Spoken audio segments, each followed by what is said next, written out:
Hi everyone, in this short series I'm going to show you how to set up USD preview surfaces so that you can view USD materials in Katana's Hydra Viewer. This feature has been introduced in Katana 4 and provides you with a preview of what your scene looks like without needing to perform a render.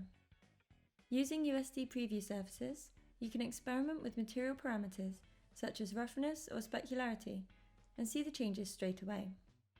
In this first video, I'll show you how to load the USD nodes into Katana. Then in the following two videos, I'll take you through setting up USD materials and lights. So the USD nodes aren't loaded into Katana by default, so when you run Katana, you won't be able to see them in the node creation menus unless you've loaded them manually. So to load the USD plugins, you must edit your Katana resources, your path and Python path environment variables. Bear in mind, I'm using Windows.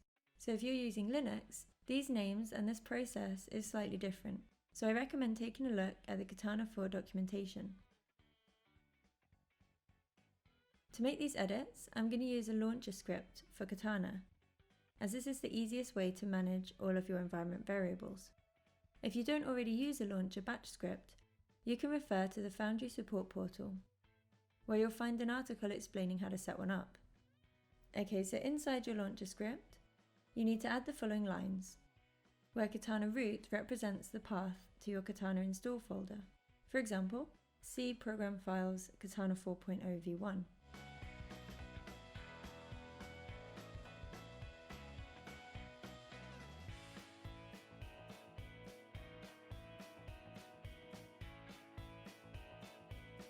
In my launcher script, I've set my Katana install folder to Katana root, which means I don't need to type out the path every time. I can just write Katana root like this instead.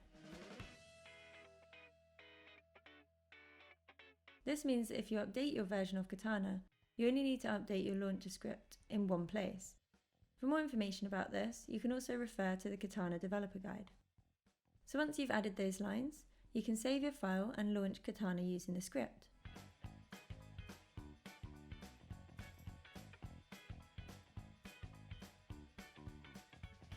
Now if you press Tab to open the node creation menu, you should see the USD nodes loaded. And inside Network Material Create nodes, you should also be able to access the USD shading nodes.